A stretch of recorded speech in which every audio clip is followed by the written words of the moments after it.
Well, thank you, ladies, for joining. I just want to introduce you real quick, and I look forward to our conversation. Just hearing more about your stories, and in the effort as a heart to serve. You were two of the people that I think of when I think about service, when I think about servant leadership, when I think about your stories and how that kind of has come about. So I just want to introduce you and just get into some of that, and I'll do less talking. So Jessica LaPlante and Amanda Trammel, two wonderful individuals that have been with us for a while here at Urban Young, have both unique timelines and transitions within their story. I'll just give a little highlight. Jessica has been in the insurance industry just about longer than anybody at the agency. What is it now, 12 years? Just about, yeah. Just about 12 years. And how many different agencies technically? Is it 3 or 4? 3. And by the way, how and why did you get into the insurance business? Yeah, that's a great question. Take me back. Are you still, no. Right? I still wonder. No, so I guess 12 years ago, I was working in assisted living place as a server in the dining room area. And so that was mainly what I had done at that point, but I wanted something a little bit with more consistent hours, had a few babies at that time, so I was kind of overworking holidays and weekends. So I started looking for an office job. I didn't really know what kind of office job I wanted, but I just wanted something in an office. Insurance had never once crossed my mind. In fact, when I was reading the job ad, all I saw was office position. It was like receptionist, and I was like, perfect. That's what 9 to 5, perfect. Right. So that's what I applied for. And the fact that it was an insurance office literally meant nothing to me until when I applied for the job. They were like, would you be willing to get an insurance license? And I was like, oh, well, what's that? And I guess. Do I have to take a test? Right. It all depends. Okay, well, sure. So then, that was mainly it. I don't think anybody really sets out to, maybe some people do if it's in your family or something, but it was never something I wanted to do. I just kind of happened into it. And once I got into it, I just kind of, from day one, just kind of fell in love with learning about it, and kind of mind blown, because you don't really realize how much goes into insurance until you start learning about it. Now it's starting to make sense. Yeah. So now 12 years in or 13? 12. 12 years, 3 agencies? 3 agencies. 3 agencies, and we were introduced through an acquisition we did in 2019, and what a gift to be able to meet you through that, and then you be able to come in. I want to get to more of that later, as far as kind of how you came into our walls, and I think it's very relevant to the listener and to your story. When you think about being a servant, you think about service, you think about humility. I think about how you handled that transition, and specifically coming in with all of the experience. So I'll actually just tell the story now. So Jessica was introduced. She was essentially a producer at an agency that we were looking to merge with and acquire, and it was a smaller agency in the same Melbourne market over there in Rockledge. And anyway, we started having conversations to say, hey, look, I know you've been doing this in a while. I know you're in a producer role, and what would this look like to be able to come work with us? And you were so open to the conversation. I know it was different because you had kind of bounced around from being in customer service and now being in an outside producer role. And I know you were working from home a lot and kind of naming your own time, if you will. And so an opportunity came to say, hey, look, I don't know what this looks like, but we have a spot in customer service, and we could really use your help. And I think we hit it off from day one. But the way you came in was such a level of faith to where you were like, you know what? I don't know what this is going to look like, but I just believe that this could be a good thing. Whether you believed in yourself, whether you believed in a little bit in us, or just the belief in things are going to work out. And you came in from day one. And just, I remember the process and the acquisition. A lot of the legwork is just, it's not sexy. It's just, you're calling out to customers, you're fielding phone calls, and you're trying to tell the story of, here's what's happened, we've acquired this company, so on and so forth, a part of that. And there was a moment there, and you were just like, look, what can I do, right? Immediately day one, on the phones, telling the story, easing customers' mind, doing whatever it took, doing endorsements, policy changes. We even had a couple customers come in, yelling at people and dealing with that crazy stuff and those transitions, confused, they can't find the office and all that stuff. And you were just so willing. But then there was a moment in the story where I was like, you know what, that tells me everything I need to know about Jessica, is when we had 250, 300 envelopes that needed to be stuffed. And they were kind of just sitting there, and one of those things that were just lagging behind. And I don't remember exactly how it came out, but my memory of it was you were just like, I'll stuff them, or I gave you maybe 10 of them, and next thing, all 300 of them are done. And I just remember thinking to myself that the most experienced knows way more than me about insurance, her career at different agencies and different roles, and she's coming in and she's just willing to stuff envelopes for the good of the cause and for the team, with such humility. So from there, that was a situation that I'll always think of, that kind of says everything about your story within our walls so far. It's been 2 years, almost to the month, and you've kind of risen amongst the ranks. So you come in, you say, hey, look, I started as a receptionist. I'm working through. I'm going to go stuff envelopes. I'm having some faith in this process with these agency, with these guys I don't know about. And then all of a sudden you started to show yourself to the team. And now you're leading our customer service team, one of the most important jobs in the agency. And your teammates have a ton of respect for you in a short amount of time. So I just wanted to ask you about that moment. Do you remember the Stephan Amlo moment, or am I totally exaggerating that? Because I thought that was super cool. I remember it, but probably not to the extent that you did. I know that it was just, like you said, something that had to be done. And I know that, that it was kind of, at first we were going to just divide them up between the office, and everyone took a part in helping to stuff them. And then it just got to the point where it's like, okay, well, let me just finish these out. And then it was done. So I don't really remember it to that degree, but I know that it was just something that needed to get done at that point. And it was, that was. that makes more sense. It was like, hey, everyone do 15. You're like, hey, this has been more than 24 hours. I'm just going to go ahead and knock this out. Now, that's cool. Well, I appreciate you catching up. I want to come back to that. But then Amanda, who's sitting with us, I think it's important to introduce you as well.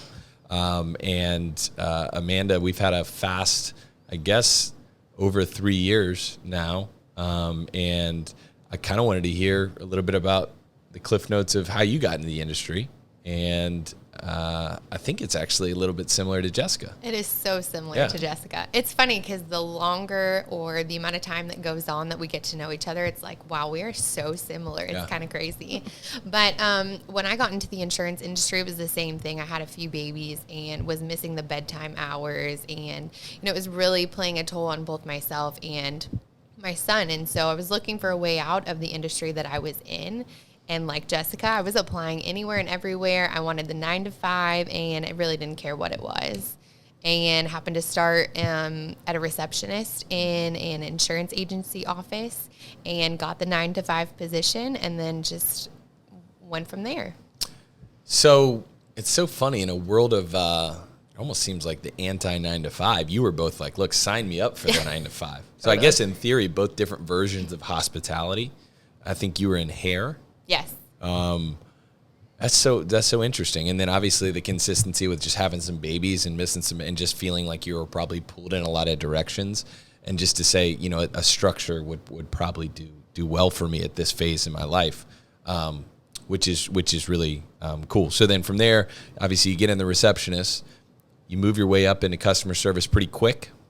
I was a receptionist, and then I was a processor, and then I was a junior customer service representative. And then that's when we met. Yep. Also met through another acquisition that we did in Melbourne, and it was a larger agency, similar size to us at the time.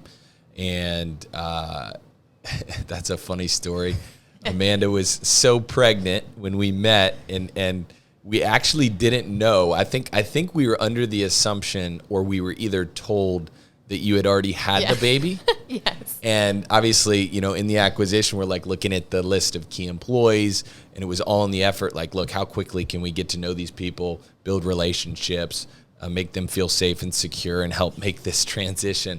And I remember we came in that day to meet the team, which, is so awkward, right? It's Totally. like you're walked in the conference room, and the three of us, Brett, Rod, and I, are like, hey, these are the three guys that are the new owners. And everyone's looking at you like, oh my gosh, one, do I have a job? Do I even like these guys? What are we going to do? What's next? Just the level of anxiety for everyone in that room was so high. And of course, for us, we're looking there as nervous as can be. It was such a big day in our life. And next thing you know, I meet Amanda, and I'm like, she didn't have the baby, but she looks like she's about to have the baby. I remember somebody saying, wow, you're still pregnant. I'm like, Yep, definitely pregnant. Which you were such a trooper in that transition. But I guess it was short that you really met us, and then you went on maternity and then kind of came back. Yeah, I think it was a week to the day after I met you that I went on maternity leave. Yeah, and I kind of pick up to where even that short exposure, right, just getting to know you in those last days before you had the baby, and then when you returned, it was just very clear that you were somebody that we felt like we could build with, that you were just, hey, this is somebody that feels like a major culture fit, similar as far as just an attitude of humility, obviously very talented.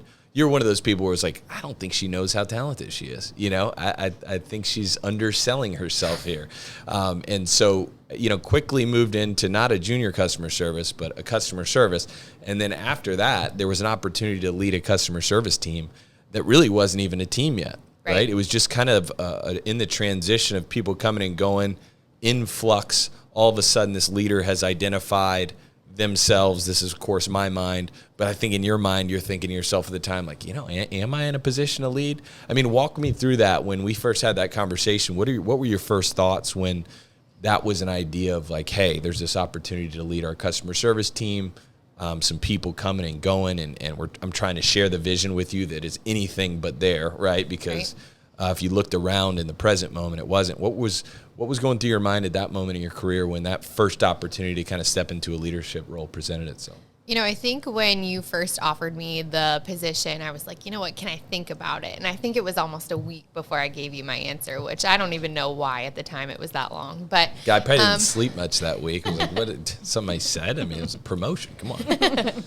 I think it was a few things. I was only in insurance for 2 years, so I knew that I was very green myself. I was still learning, and I was, kind of thinking, could I operate and run a team? I was like, I didn't know if I had that capability in myself to do that.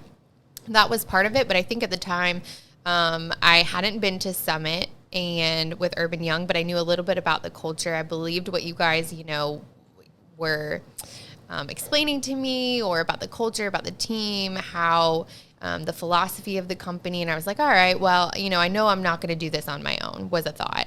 But I think that at the time we had 2 offices. We were looking for a little stability. You were back and forth. So what is one person that could be there and just pour their heart and soul into that position? And so I knew that if anything, I could do that.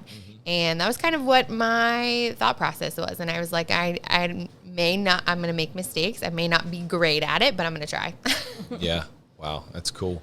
And I think about, your heart and soul, right? And this is why we're all sitting down.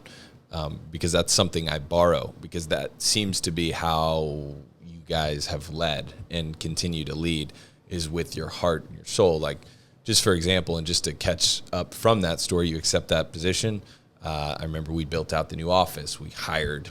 The culture went from a non-existent culture to essentially a thriving culture, and I think that transition wasn't overnight. I think a lot of the bricks that you laid and the team laid, and all of that care, it doesn't just happen. It's something that I think it's cool to use to say, you put your heart and soul to it, because I don't think you can fake that. I think you have to really pour yourself into your people, pour yourself into that culture, pour yourself into the belief of what you think that this should look like. So I know you have a great deal of pride of where the team sits and the customer service team. I mean, that went from 2 people.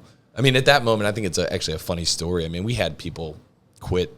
We had 2 people quit the same day. I mean, It was, when you're coming in and you're trying to have this war of culture and you're trying to blend these 2 idealities, and it just it wasn't for everyone. And that's not easy as the leader when you have people walking out. There's a job to do. you're trying to stick with this vision that's been cast. And so I just give you a lot of credit for just saying yes and then figuring it out and do it in your own way. So I do want to ask you on that same topic, and maybe I'll kick it around to you guys, but what do you think, how would you describe your leadership style?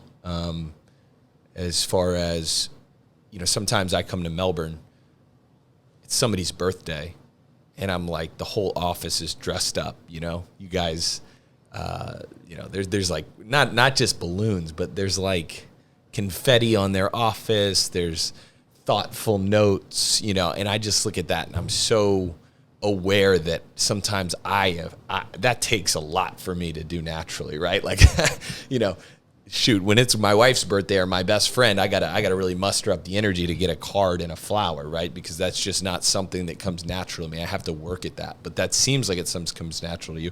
Is that part of your leadership style, or how would you describe your leadership style? Well, I would just say that I guess I think what's similar between Amanda and I is that we're both natural caretakers, meaning I don't know about Amanda for this, but when I was younger, when people would ask what do you want to do when you get older, I was like, I want to be a mom. I want to be a mom. That's that was my core desire. When I grow up, I want to be a mom. I knew I would have a career. I wasn't sure. I wanted to be I went to school for business administration, and then went between accounting, stuff like that. But that wasn't the primary goal. The primary goal was to be a mom. So I think going into any type of position where you're having influence over people or trying to help them, it's just trying to help them. Just kind of I relate a lot with, especially with the amount of people on our team that are so young. It's just really trying to just help them wherever you can, trying to lead where you can, give advice where you can, set an example where you can, and try to just borrow from things you went through and and just care for them, just try to help them, try to encourage them, just be there for them. That's the main thing that I can think of right now. Yeah, I think for me personally, it's just the leading with your heart. I think it's more than running a team or leading a team. It's genuinely caring about the people and caring about more than what they're doing in the workspace. So I think it's, you say, and we both agree, I think we both knew that we were born to be moms, and that's, one of our greatest achievements. But I think we bring a lot of that to the workplace. We care for these individuals that are leading, and we care about their life outside of the workplace. And I think that bleeds into how we lead. And, we're so invested, and we want to see them succeed because it's more than just what they're going to get while they're at work. It's what they're going to achieve based off of finances or, the confidence level or what they're learning and what they're developing personally in each individual, and how that gives them their goals or how they're going to exceed outside of the workplace. Yeah, just genuinely caring for somebody like your own, giving them perspective.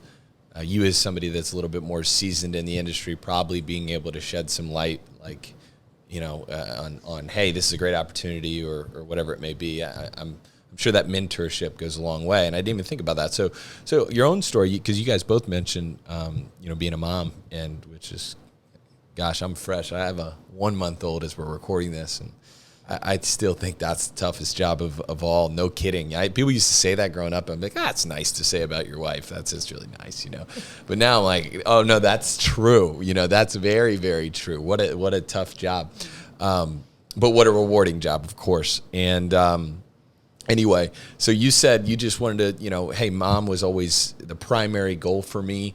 And so how did that was it out of necessity where you said, hey, look, I want to find a career and sink my teeth into it? Was, obviously you're 12 years into the business, getting out of hospitality, you give yourself a little bit more stability. What did that look like? What were your expectations going into the workforce versus what they are now, and kind of how that's progressed specifically from your primary goal being a mom to now? Sure. Yeah. Well, as much as I wanted to be a mom, I knew after the first year or two of the girls being born that I did not want to be a stay-at-home mom. Mainly because that is extremely difficult mentally. It's very hard to do that and not be, just being with babies all day is a lot. But the main reason is I have all daughters. I don't have any sons, but the main reason was I really it was important to me that that I taught the girls that they could be independent, and that they could, they could basically be whatever they wanted to be. If you want to be a stay-at-home mom, that's fine. If you want to work and have a career, you can do that too. So definitely, once I had children and I had that, then the next goal was like, okay, how can I basically live a life that's an example for my daughters? Like, so I knew that I wanted more than just, an entry-level position somewhere. I knew I wanted to be somewhere that the girls could see that, that it's okay to, it's okay to want more. It's okay to do more. It's okay to be more than just a mom. It's okay to want things outside of being a mom. And so that was even way back when, and I don't even know where this idea came in. I think it was from my grandma. But just that, that it's okay to not, to want things for yourself besides being a mom. So, I mean, that was the beginning. But then, of course, necessity's always there. Of course, you need money, you need income. But the main drive for me was just trying to just be an example for the girls that they could, figure out what you want and then find a way to go for it and, stay true to yourself in the process. And yeah, that's super cool. And I didn't know that part of the story, but now the girls are always around, right? They're going to events with us, and they seem to get a lot of joy from this thing that you're doing and that mom's a part of. And, you take your kids to the office almost, every other Saturday, and they come help you shred paper. And it seems like you're kind of teaching them along the way. I know Julie's working for us part-time, and it was her first job, right? Yeah. And she's doing a great job. But what a cool way to bring your kids along and not only be the example, but be able to instill these things in them. You told me something about what do you leave them, the cell phone bill to pay, just so they can have an understanding of how money works and responsibility. And so, wow, big credit to you. That's a huge deal. What about you as far as that goes, as far as getting into an industry, looking for stability and your expectations, and now kind of where you sit and phase of life and all that good stuff? I mean, I think it starts, so my oldest is 10, and I had him very young. And at the time, there was a popular TV show, won't name the name, but, it was very popular, and there was statistics out there of just young girls, having babies, and I didn't want to be associated with that whatsoever. So I'm thinking of the name of the show right now, but now it's come to me. Yeah. Okay. Yeah.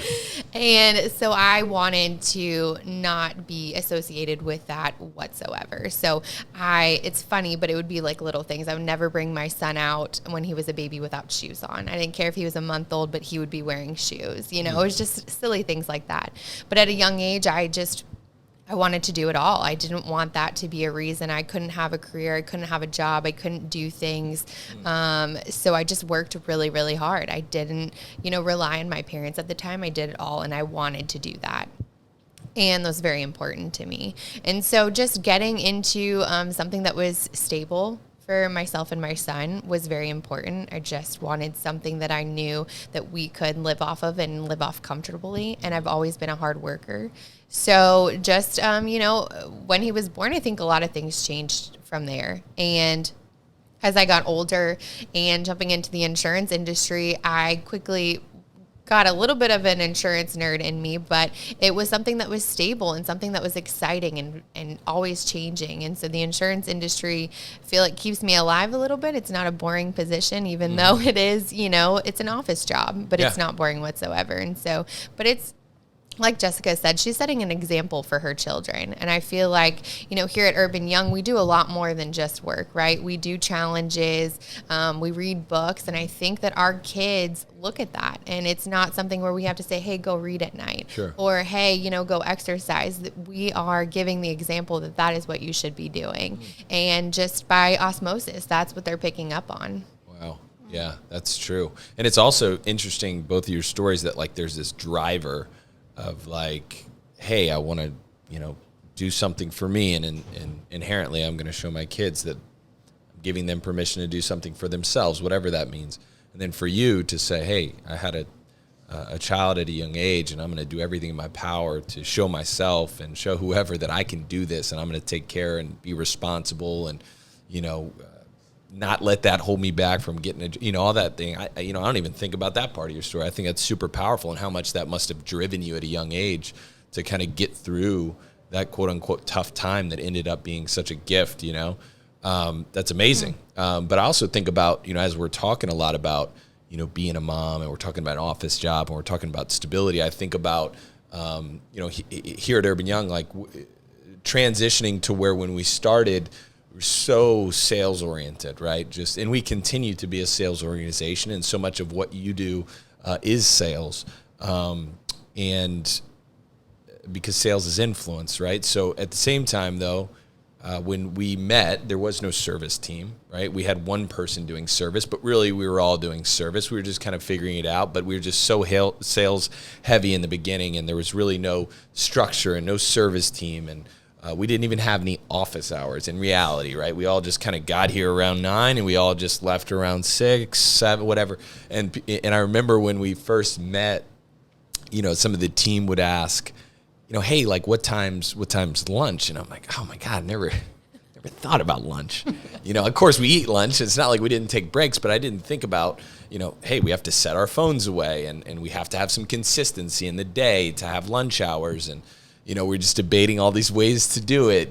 Does everyone take lunch at the same time? Do we break it up so the phones could continue to ring? And I think a lot about those decisions with the idea of what we were trying to build, and I think that's ever evolving even now, and we're continuing to make the vehicle better. But I want to talk about the vehicle, right? So even the early days when we decided, when we went through that acquisition, we had a team, we made the decision that, we want to all have the same lunch hour, because we think it's important for us to eat lunch together.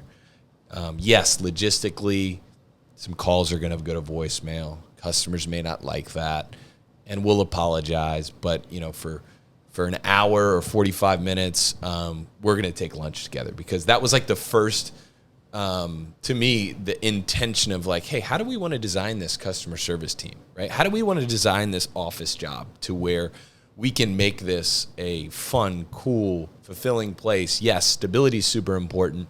But, and so maybe talk about some of the things that along that way and along that journey, I know you and I in those early days before we had the opportunity to meet Jessica's, some of those decisions along the way, lunch, how we handle vacations, stuff like that. Because I have this idea in my mind that most people will say in our business, you can't retain good quality customer service people. You just can't do it. You're either going to have a high level of attrition where they're going to burn out and they're going to do something different and they're going to leave the industry, or you're really talented people are just going to go to sales. And that's what we were used to, right? People would come in, they would do a good job, they'd learn, and then they go to sales. Come in, do a good job, learn, go to sales. And then we started to create this environment like, man, there's a lot left to be desired in customer service. Like, not only is there a big need for the agency, but I feel like it's a really good track for somebody different than sales, right? And I know you've experienced that personally, but one, before we go there too, is like you made the transition from producer, out killing, eating what you kill, and then back into customer service. What was that like initially, and what were some of the challenges of that, maybe some of the benefits of that, and kind of tell me about that transition? Yeah, well, it's funny how you think about like things in the past and how certain things happened that led you to where you are. And I think about my insurance journey that way, and that, first of all, I'm just so grateful that I am here now with you amazing people, because I've literally never in my life met a group of people so committed to just trying to be better than they were the day before, just competing with only themselves and not other people, which is very rare, especially in any business. There's a lot of people that are competitive against their coworker, but not competitive against themselves. But side note, besides that, so when the first 9 years that I was in insurance at the first agency, there was not a team. It was it was a very small, very, very small. The owner did not want to grow. It wasn't, how much can we grow? It was how few employees do we need to have to accomplish the goal, which was the opposite.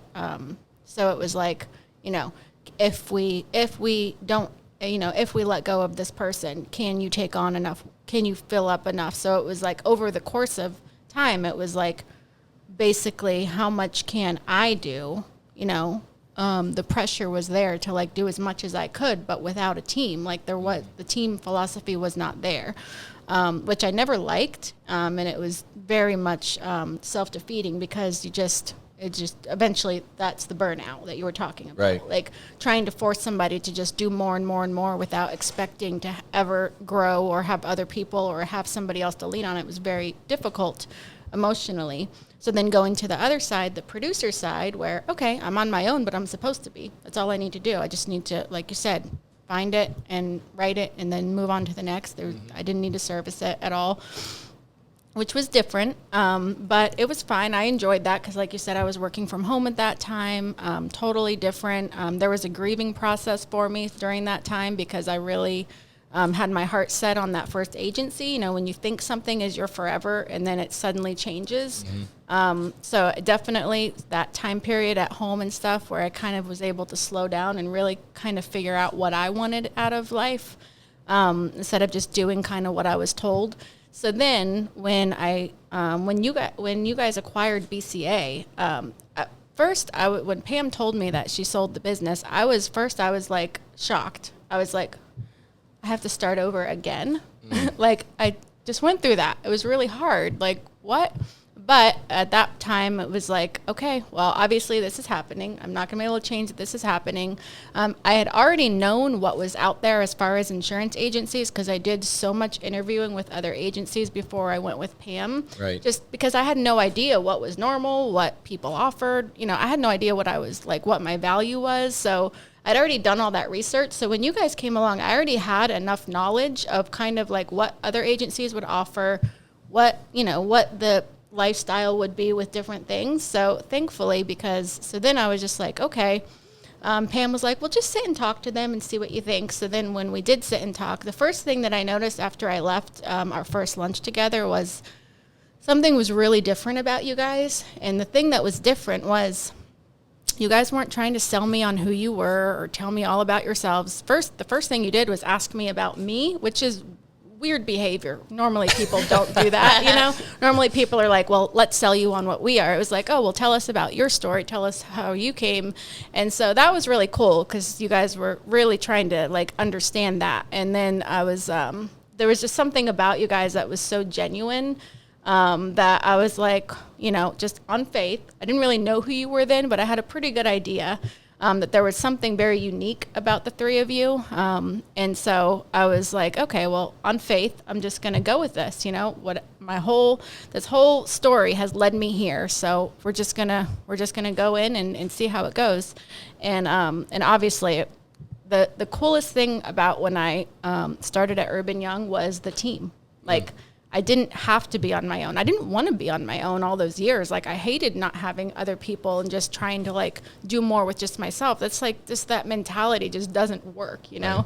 So it took me a little while to adjust. And sometimes I'm like, okay, you have other people. You don't have to do it yourself and like break that bad habit. But it's honestly, it's amazing just to have other people that, care for you, you care for them. If you need something, they'll do it. If you can't get something done, no problem. They'll do it for you. And the same thing back and forth. The team is literally everything. And it's my favorite part of Urban Young is the team because I never had that before. Wow. That's, I was thinking about a lot of those early days at that other agency. It's too common where you hear that. Where, hey, let's just do more with less. Let's do more with less. And then I'm just thinking about you in that position. Like, were there goals? Were there visions? Were there opportunities within? Or was it just you have the owners and then you have the team that's probably shrinking and the workload's not shrinking and it's just probably felt a little helpless, right? I mean, it just I'm amazed by that. And then for you to go to the producer thing, very independent, but also probably fairly lonely as far as, when you're out there and you're trying to eat what you kill and you don't have a team that brings that energy on those days that maybe you lack it, and we all have those days. So, and then also to think, I didn't think too that you had done a lot of research before you took the gig at BCA to where you knew what the industry offered. So what was your perception of, and maybe oversimplify it, to your experience when you interviewed with other agencies or you knew of other agencies, kind of what your options were, and obviously led you to taking a commission-only producer position, which is where you ended up. But what were your other options or perceived other options, if you don't mind sharing? Yeah, so basically, I mean, the other options were, almost all of them were identical to the degree of, the hours are basically the same every day, and you're going to come in, you're going to do mostly service, and you'll get some sort of commission or something on whatever you write above that. Most of them were service and sales combined. But the biggest thing that I remember was that none of them really offered anything that would really improve my quality of life. Like, there was no real inherent benefits other than, this is the job, this is what you're going to do, this is what you'll get paid for it. And so I was like, honestly, when I left Allen Insurance, I knew what salary I was making and how I'd built up to a certain degree of salary. And there was one offer, there was a couple I could have taken that was very similar, and I wouldn't have lost. I really wouldn't have missed a step as far as my personal finances. Taking the offer from Pam at BCA, because I was starting completely over, there was no salary. It was straight commission. All the way back. So every single person I knew, and I told them, of course, I'm talking to my husband, talking to my family about the offers. And it was like, what do you, so obviously you're going to take that offer that was most similar to what you were doing. Very similar, no team, no people, just, almost identical. And I was like, no, I don't want to go back there. I didn't even know what it was missing at that time, but looking back now, I can clearly see.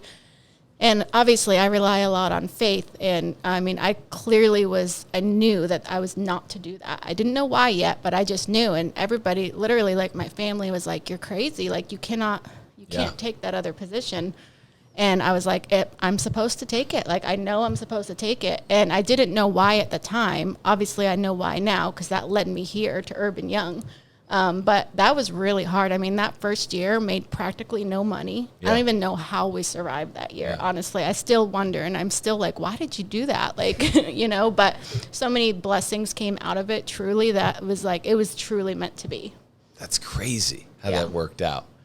And it's almost like I think about certainty and hey, I'm making a certain amount. I have an option that's almost identical, but I know I'm unhappy. But for some reason, we learned the behavior of and that's why your family and friends, of course, they have their best intentions, but it's there's a certainty that if you're unhappy here, it's the same gig, you're going to be unhappy here. But because of, yet it takes a lot to take a step back and pay. It takes a lot to take and go to zero like you did. And most people aren't willing or will do that, but they're seemingly with something in you to say, you know what, I'm drawing a line in the sand. I gotta go do this. And then that obviously led you to where you are now.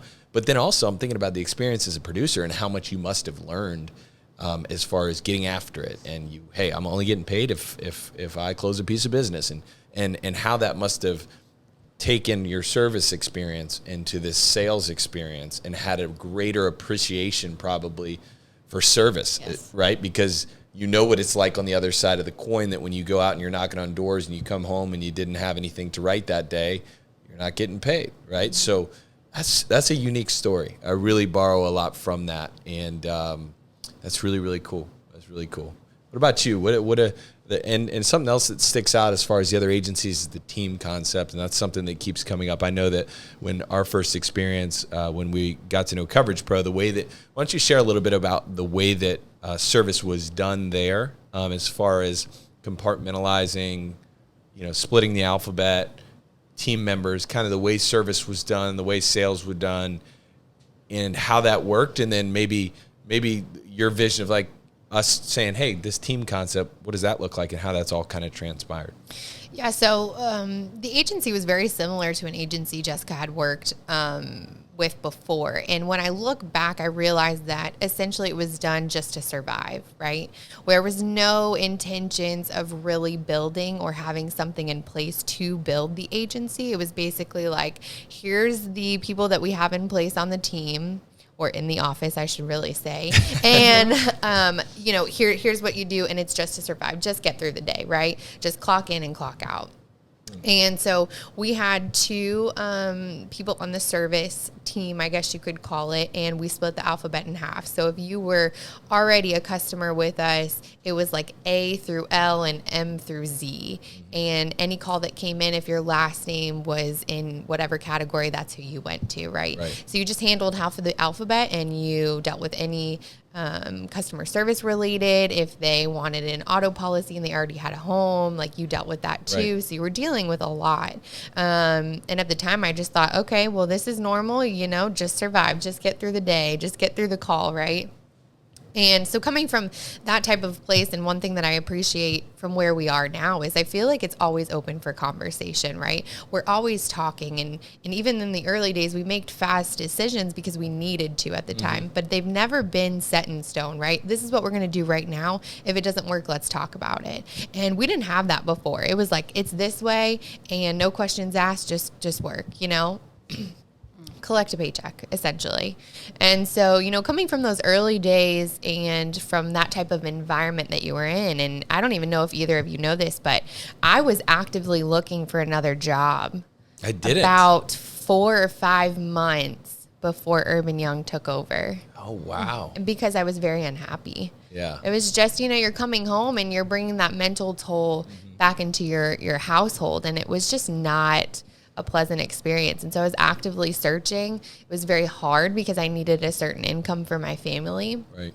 And so I was like, all right, just another day, something will happen, right? And sure enough, at the time I was pregnant too. So that played a factor. Yeah. I can't really, going into an interview and it's like, so I'm 6 months pregnant, and what does that look like? Right. And then just like Jessica, everything happens for a reason. And there was a reason that something didn't happen because I am where I am today. And then Urban Young took over Coverage Pro. And that was something I didn't know I needed or didn't know would happen, obviously. But I know it's where I was meant to be. Yeah, and it's almost, I think about like you're both looking for stability, right? Just give me some certainty. Let me get the office job. But then at some point you go, gosh, I'm clocking in and I'm clocking out. I don't have a team. I don't seem to have a purpose. I don't really have the level of growth and opportunity that I feel like after I settled into this stable office job that, if I do a good job, I feel like that should be the way that it goes. It doesn't seem like the leadership is wanting to grow. Thus, I'm probably not going to grow. And at some point, you look at that and say, I probably need to look elsewhere. And that's interesting, and I just think about that. You bring in that home to your family, and I think that's a large part of our industry. I think there's a lot of agencies that operate that way. I know there's a lot of really good agencies that do it a lot of different way. I think there's a lot of agencies out there, like, a lot of small businesses that are just gripping to survive and trying to hold on to their people and grip and control and clock in, clock out. This is the way we do it. If you don't like it, you can go get another job. And I just think it's such a mistake because there's talented people that are reasonable people that want to help, want to contribute, but they also have lives. They also, you mentioned quality of life. And, I had this belief, and it's naive a couple years back when it didn't exist, that, service could be one of the best quality of life jobs within the company. Because yes, there's stability, there's security. It's such a high value add when you're talking to the customers and how much value that brings to the agency because retention is so important. But also for the personality that says, I'm not at the phase of my life, or maybe I'm not the personality type right now that wants to go be a producer and eat what I kill and, be out till 7, 8 p.m. at an after hours event because I have kiddos at home that I want to go home and not miss bath time. That's the phase of life that I'm in right now, and I want to honor that.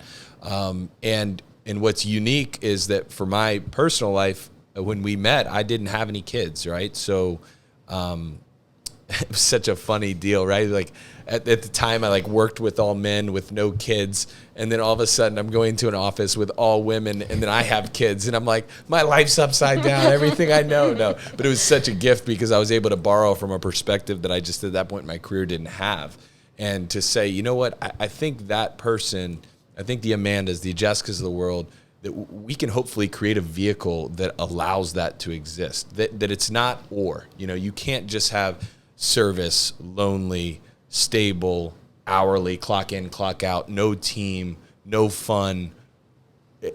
Or you can have sales and you can have fun, exciting, eat what you kill, go work a lot of hours and make a lot of money. Like, there's got to be an and there. You can have both or some version of both for the right person. So, you know, I think what we've designed now along the way, that what's gone into that, you know, has been cool. So maybe you hit on, before we get to kind of the vehicle that I think would be cool to talk about, you know, talk about, did you think like, hey, I think this type of place could exist, or I think we could do this, or working from home. I remember we got in a room together, I guess that was probably like a year and a half ago, and we were like, hey, working from home, is that valuable? Like, we kind of, it's not like we voted, but we just had a conversation like, hey, what do you value? I mean, as a service professional, let's design this, because I think the worst mistake a leader can make in this regard is like, let me give something that I don't even know if they care about, right? So let me say, hey, all the people that have been here 1-2 years, you can work from home now. And they're like, that really doesn't make that much of a difference to me. I actually like the office, and you just took that away from me, and in the effort to give me an added benefit. Or, you know what, hey, guys, I got a great idea. Let's change the comp plan so it's more lucrative, to where if you hit this number, you'll make more money.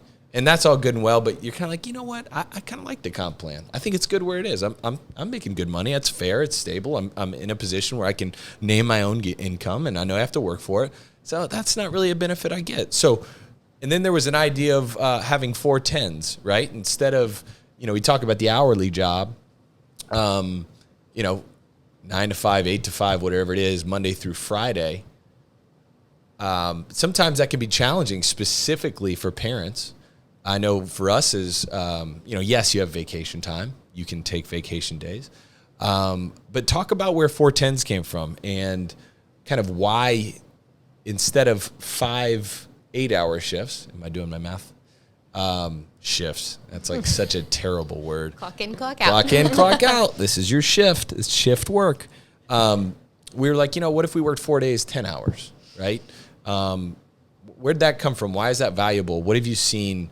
Where do you think that is, where it's going? And just from a macro perspective for the workforce, share a little bit about that.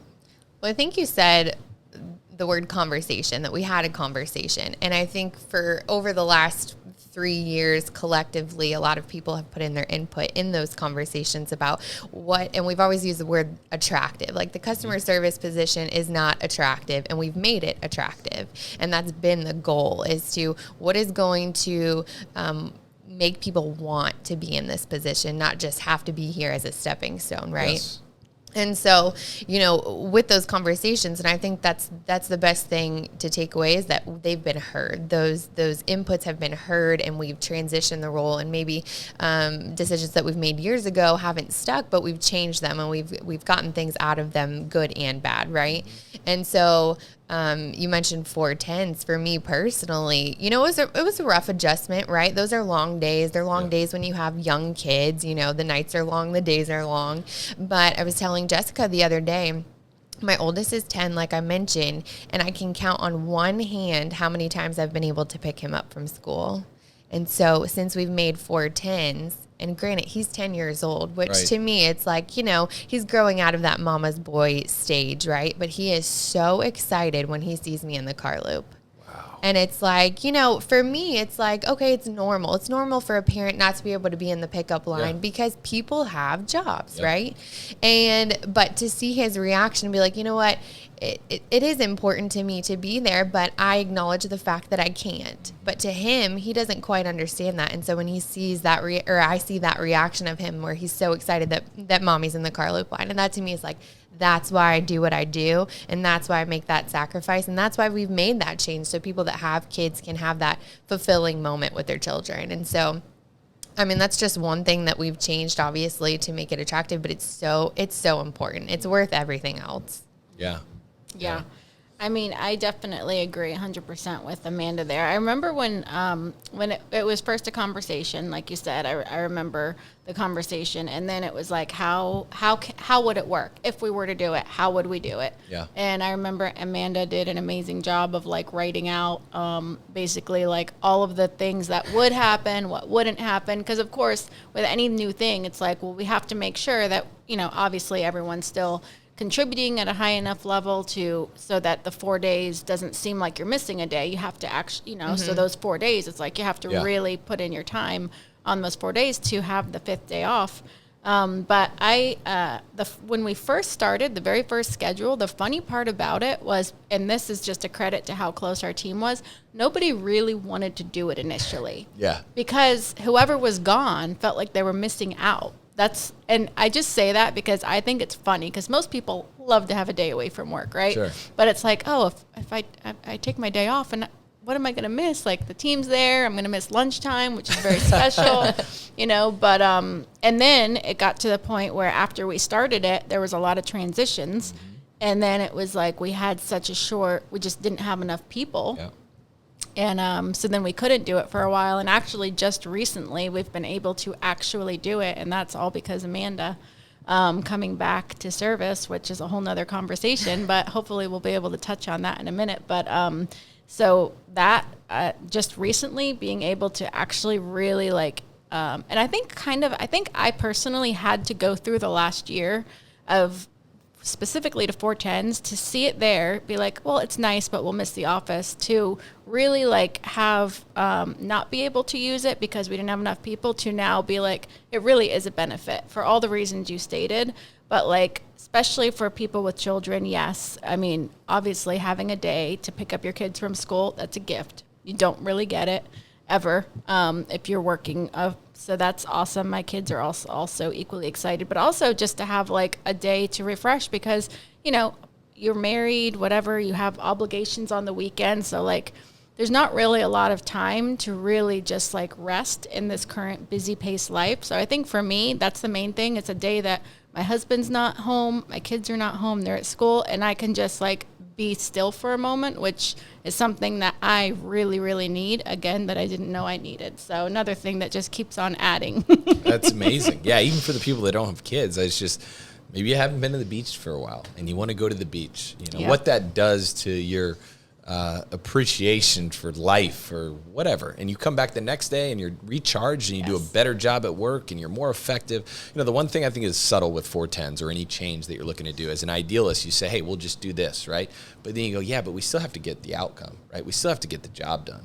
Yeah. So how do we do that, right? And it's like, well, we'll have to be more effective in the time that we're there. We can't just clock the hours. We have to do a better job with managing our time when we were there, right? And we're starting to have those conversations. And I know 410s went from like, hey, this is a really cool idea. Let's start to get into this.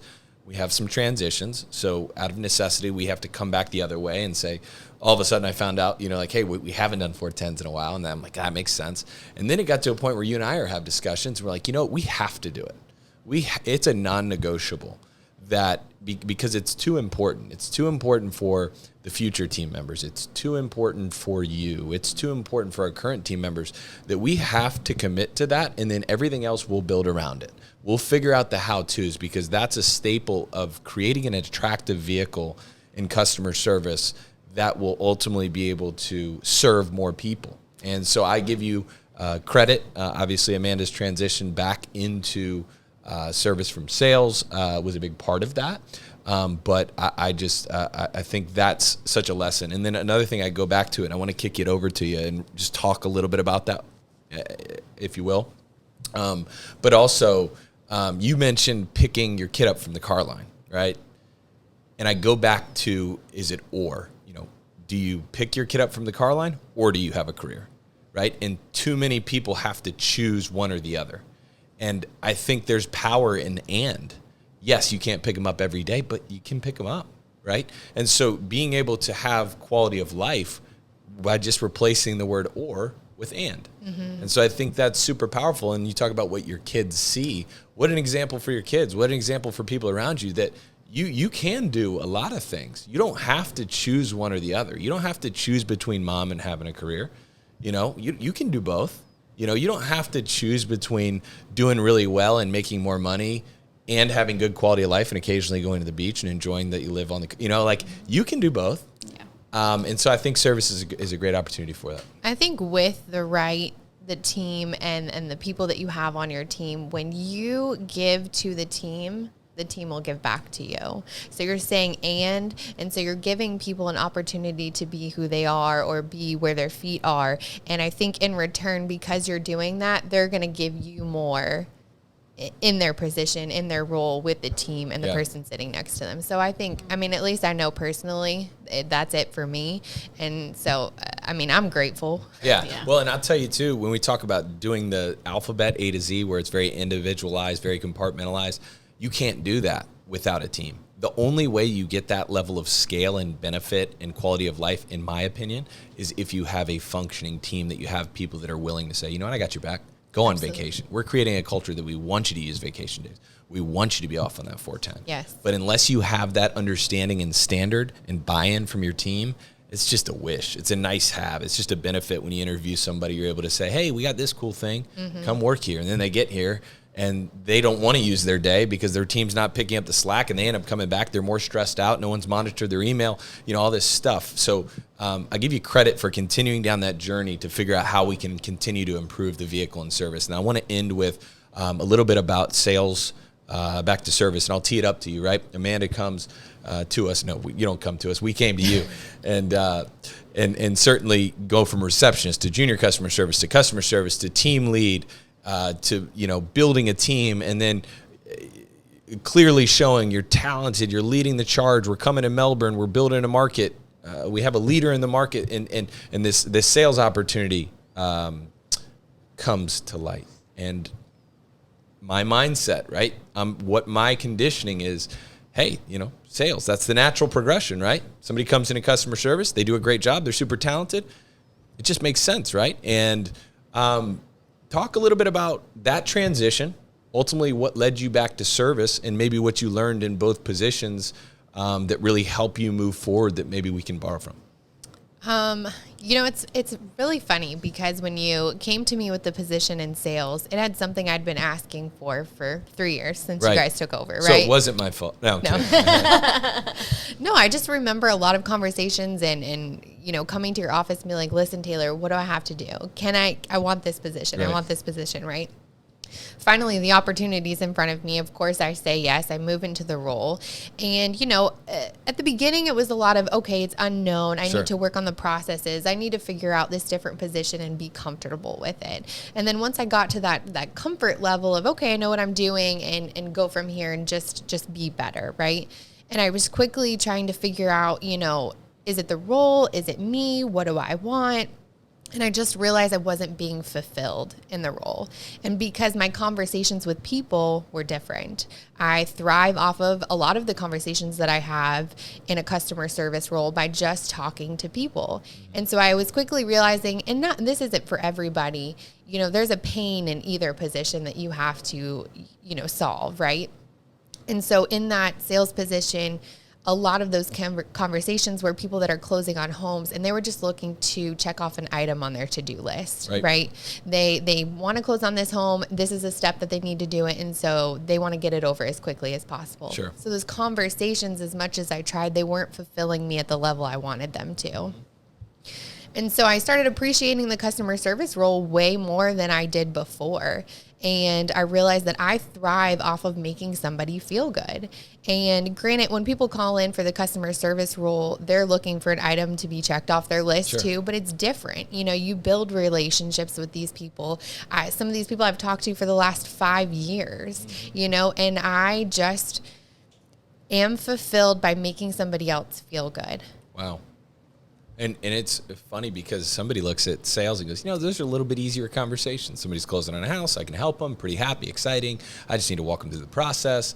Some of these customer service calls are tough. Yeah. Somebody's upset. They've had a claim. Something's happened in their house, something, whatever it may be. And I remember you coming to me and saying, you know what? In a weird way, I like that because I know that I'm making a difference in taking them from 10 out of 10 upset, 10 out of 10 anxiety to maybe a 6 or a 5, and I'm helping them solve a problem.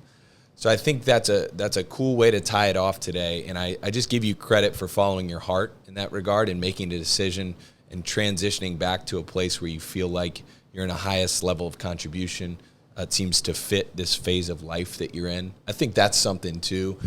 Being married and having kids myself, watching my wife, watching me, there are just phases to our life. These commitments of your career, yes, you have to make sacrifices and there's different challenges and pain along the way, but there's also different phases. And it's okay to honor that phase and say, you know what, I'm in a phase where I'd like a more predictable schedule. I'd like my 410s. I'd like what I'm doing here at work enough, but I really like being home for bath time.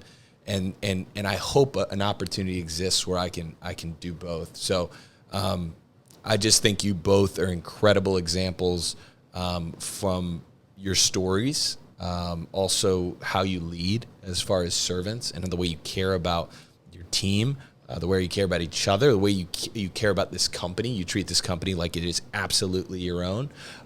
It's just amazing to watch you transform a team that did not have a culture, did not have a team, was very compartmentalized, very similar to your early agency experience, was overworked, there's no light at the end of the tunnel. And then go on this journey to be able to just inch by inch create a little bit of a better vehicle, and I'm excited to look back in 5-10 years from now and say what that vehicle looks like. And it'll look different, and that's so awesome. So if you guys have any thoughts to close in regards to what it means to serve or your experience, great. But I just grateful that you came in the studio. Hey, thanks for having us. Yes, thank you. All right. Definitely. It's a wrap. Okay.